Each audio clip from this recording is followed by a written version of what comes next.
Welcome back, everybody. Now, our next topic will be on coaching and mentoring. It seems that companies that have a strong coaching culture have better results and higher engagement of their employees. But implementing a coaching and development culture is not always an easy journey. There are a lot of options, different possibilities, a lot of choices to be made. Now, our next international keynote speaker has spent many years as a global head of coaching and mentoring at Nestlé. But since last year, she works at IMD Lausanne, which is one of the top-class business schools in the world. She's the Executive Director, Coaching and Leadership Excellence. So I suppose we go to Lausanne, to Séverine Jourdain. Hello, everyone, and thank you for these nice words of introduction. So yeah, indeed, today I will talk to you about how to engage people and employees as a business performance accelerator through the implementation of coaching and development culture. So voilà, maybe a few words of introduction about me before starting. So maybe don't read the details of this slide. It's just an excuse to show this fabulous picture. But you know, if I give you some ideas about my background, I started my career as a SAP consultant in Accenture. And it was, you know, very structuring and fascinating experience, especially in the context of managing a client's relationship. But it was not my place in the world. And then I quit Accenture to become professional actress. And I did Cours Florent in Paris, and I became a professional actress. And it was, again, a fascinating and structuring experience, especially in terms of impacting and how to increase your impact as a leader. But it was not yet my place in the world. My place in the world was becoming a senior executive coach, and I realize now that you know I'm start to be a whole coach because it's almost 20 years ago, and over the year I have trained myself and equipped myself with certification. I'm accredited ICF. I'm passionate by neuroscience as well. And I became as well, you know, certified to accompany individual senior team and organization. And I became a accredited supervisor for coaching and mentoring. So, you know, it's important for me because I'm strongly rooted into my coaching practice and really where I can strive. But what maybe explain why I'm here today, it's because I am an end profile. And this is as well my place in the world, because I get the chance and I've been blessed by becoming the former head of coaching and mentoring in Nestlé. And I'm extremely grateful to Nestlé because I get the opportunity, you know, to pioneer in this environment. So, because, you know, in 2013, it was a little bit new, you know, it was a kind of discovering America or walking on the moon, you know, depending. And at this level of size, it was really pioneering. And ultimately, it's really something who was been important in my career because the network was extremely high. And we were 600 people spread out 20 markets, so really a global network. So voilà. So I will describe a little bit more about my experience there. But as you mentioned, I get the privilege in 2019 to integrate and to be involved as executive director for coaching and leadership excellence in IMD. And again, it's an honor and a privilege because it's another opportunity for me to learn. First step in academy, you know, and I'm corporate people, so it's really a privilege to learn. And as well, a fantastic opportunity to really work with this world-class coaching community at IMD. And it's complementing because Nestlé was more oriented on the internal network, while, you know, in IMD, it's really about dealing with, you know, very senior world-class colleagues. So, voilà. So voilà, so this is, you know, all in one, this is what I'm here for today, and I can some kind of leverage and present my experience around how to accompany a company in this. So in terms of agenda, it will be very simple. So it's really about, you know, what is a coaching culture and somehow what companies should know about this, how to implement, and what does success look like. So let's start with what is coaching and development culture and what companies should know about that if they want to implement. So there is many definition, but I will give you mine. Okay, so it is an ecosystem of direct support and development approaches where employees can leverage their full potential. And here I said different words. I said ecosystem, because if you come saying, it's a strategy, it's a plan, it's even a vision, it doesn't work, because in the ecosystem there is this nuances of it is a living, it is a living system with very magic and fragile balance, and you can't really go with one fits for all plan. It's really about integrating the system and little bit going up, going back, and some kind of it's a kind of dance, it's dancing as well with the system to put that together. I mentioned diverse because, and I will go back a little bit further on that, but it's really about identifying the complementarity and the diversity of approach to ensure that everyone can find what is really useful for them in terms of development, of course. And then I mentioned about potential, and you can notice that I'm not saying performance. I say potential, because for me, the performance, again, is the consequences of the opportunity for individuals to leverage their full potential. And that's important, because here as well, there is something related to freedom, related to pacing, and related to self-development. Voilà. So behind this definition, there is three pillars, three key principles, which lies behind. The first one is engagement. Employees' engagement is the business performance accelerator. And this is really the magic spice. The change comes from inside. And the third element is complementary of approach generates success. So if I start with employee engagement is a business performance accelerator, I think you can easily find, an enormous amount of literature around that, books, research, and tons of it. But somehow beyond the literature, what is really important for me, it's this common sense, this element of common sense, which is to say that as soon as a human being is properly supported, developed, engaged, properly led, guess what? Ultimately, it will be more performance. And it's common sense. And it's interesting for me over the year to realize ultimately how even complicated it could be for an organization, and specifically a big organization, to completely endorse this and get through completely this common sense element. So voilà. So this is really which is important as a first pillar. The second one is change come from inside. And here as well, I get, over the years, two key learnings. The first one is, coaching an organization is like coaching an individual. And with different elements, with, patterns, heritages, unconscious dynamic, and value contradiction. And this is really important to understand, because when you are driving this such a strategy and development culture, then it's important to go back, some kind of to the balcony and get this vision about the organization as an individual, and really take care about the unconscious, elements out of it. And then to inspire the change, because it's really about inspiring the change from inside, it starts with different elements. First, it starts with an extraordinary change agent.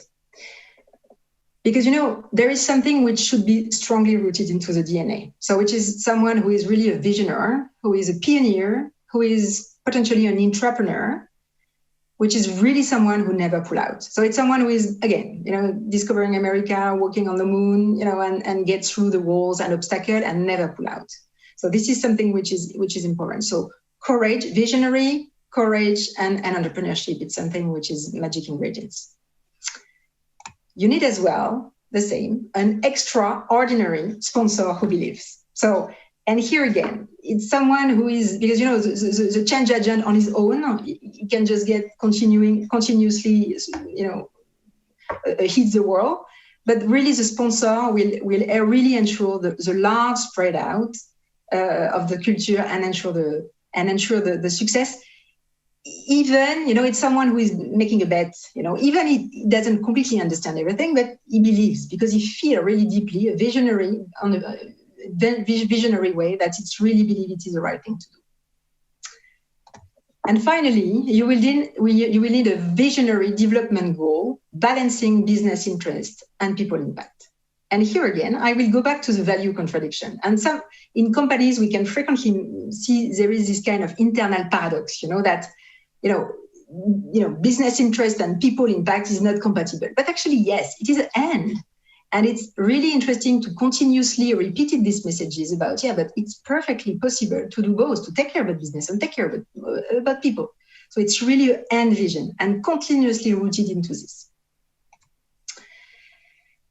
Alors, now the complementarity of approach generates success. So here, maybe I would like to get back a little bit to basic in terms of what's happening in the brain, because it's really understand what is a change journey in the brain, what is a development journey globally, and what does it take in terms of coaching and development culture.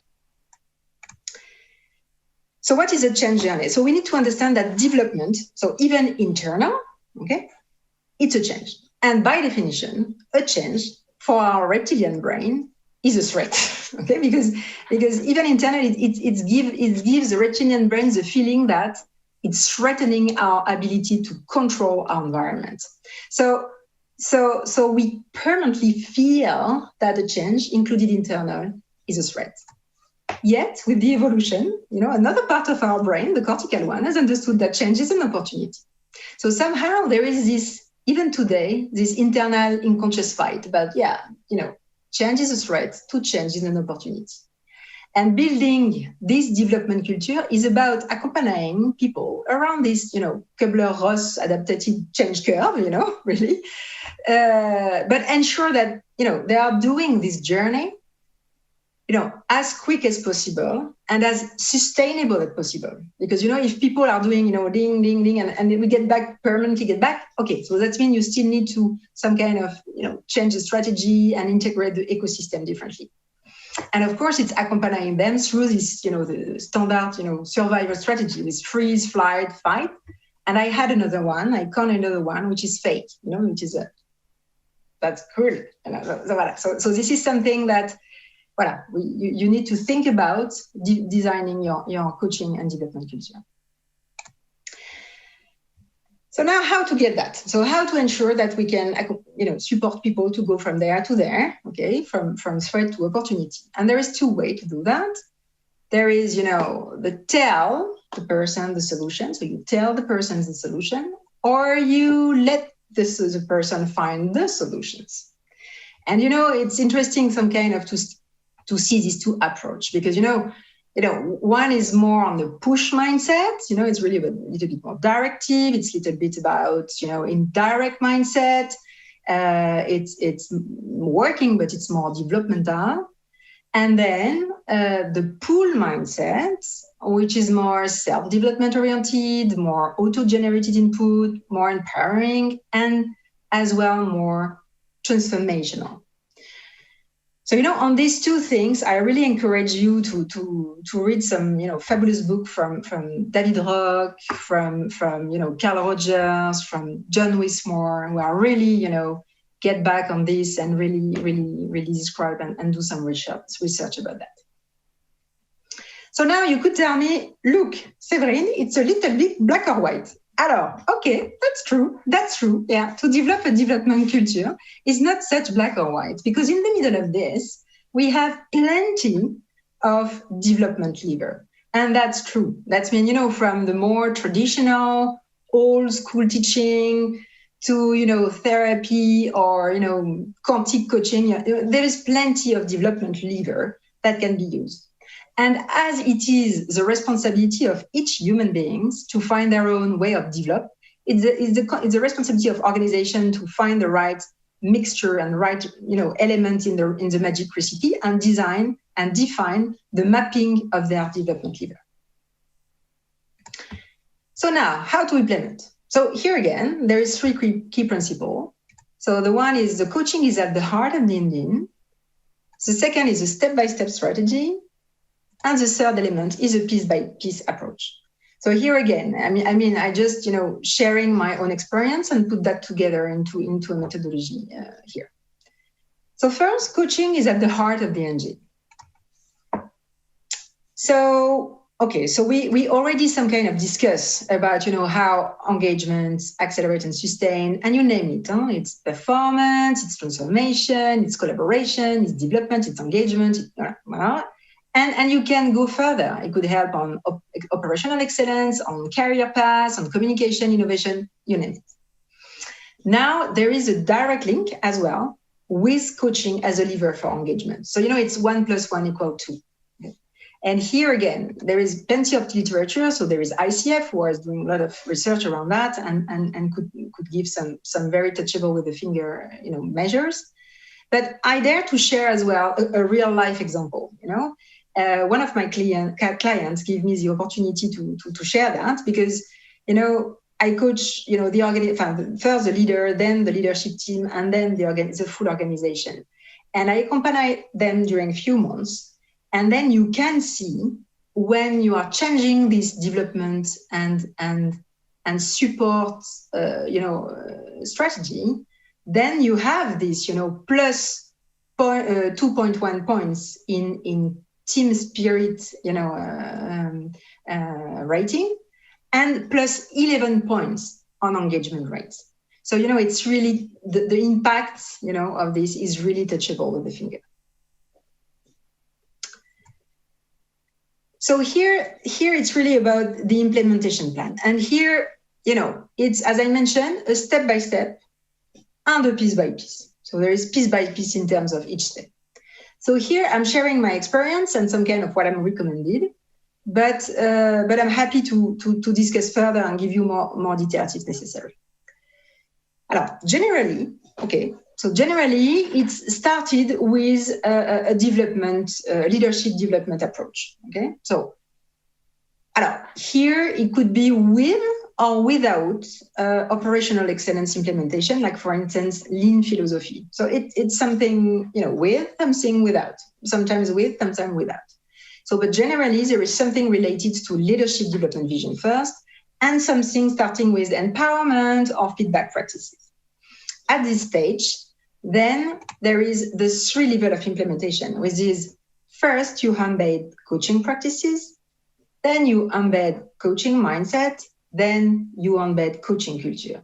And embedding a coaching culture is really when practice and mindset are totally entering into the DNA, completely part of the DNA, and then it's impacting completely the way that you are going to connect with other human beings. So it's really how you deal and how you manage with other people. And you can see that this different step from practice to mindset to culture, is the same for the other development lever that you are going to implement. But again, it's very difficult to start by culture. Okay, it's very difficult. The step is very high, and even mindset. So, there is a quote in French. We say, and I'm sorry if it's not properly translated, but do the gesture and then the face will come. And it's a little bit the same. You have to practice. You have to feel, to test it yourself, to first completely, do the journey and finally reach the mindset and finally reach the future.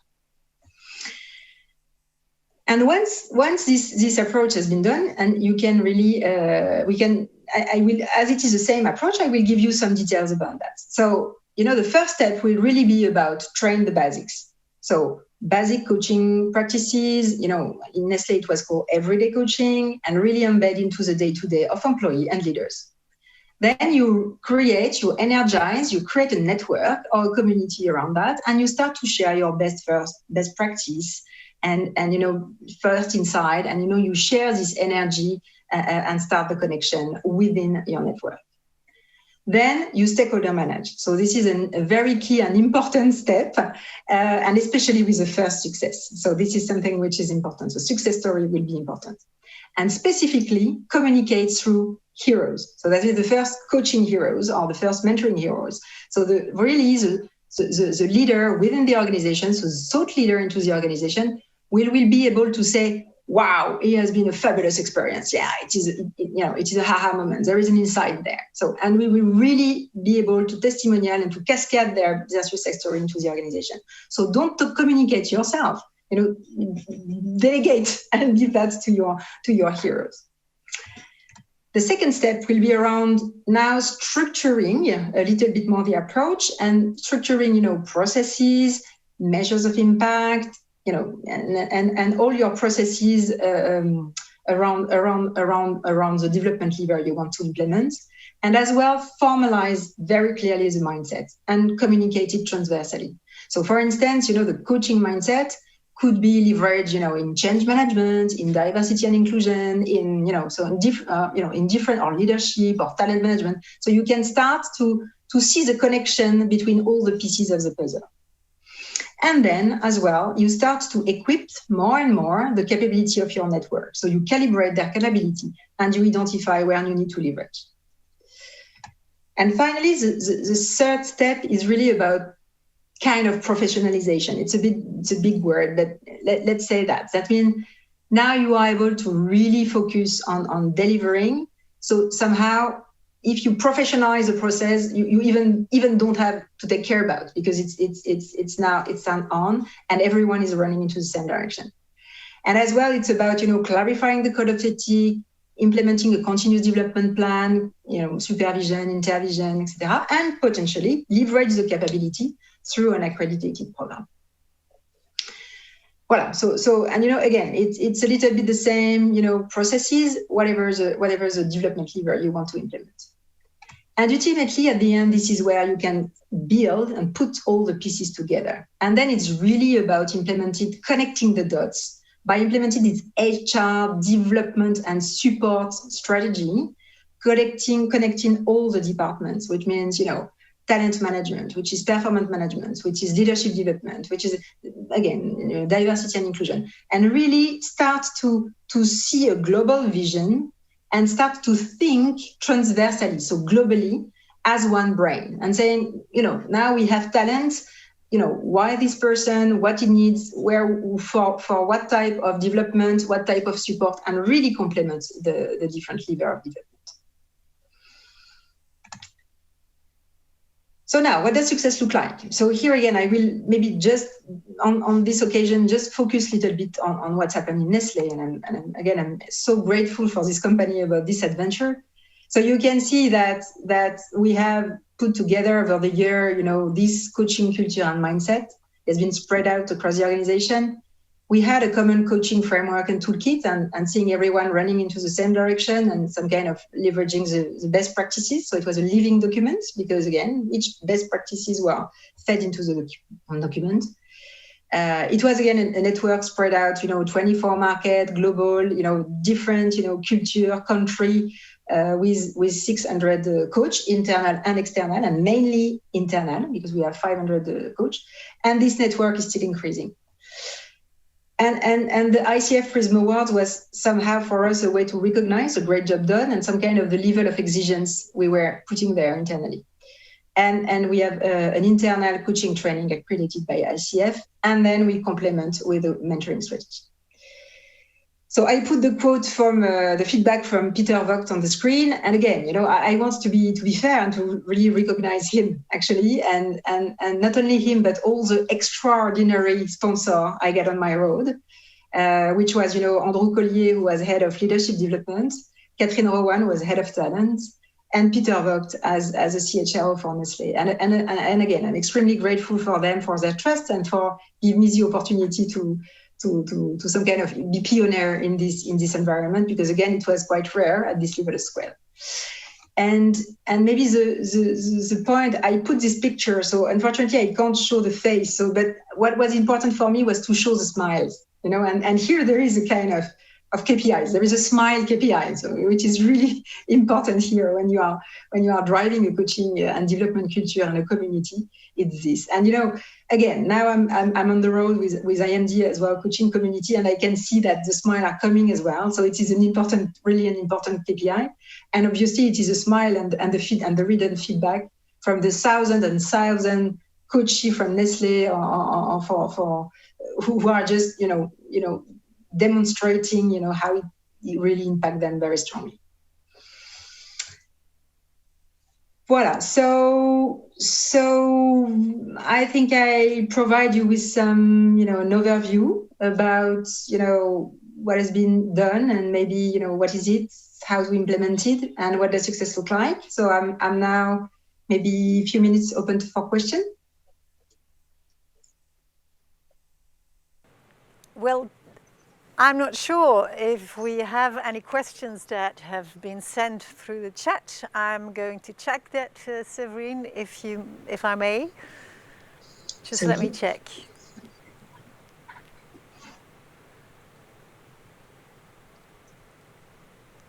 It was indeed a very interesting and clear vision that you presented us about the coaching and the mentoring adventure of companies, and the thing that you are so professional in.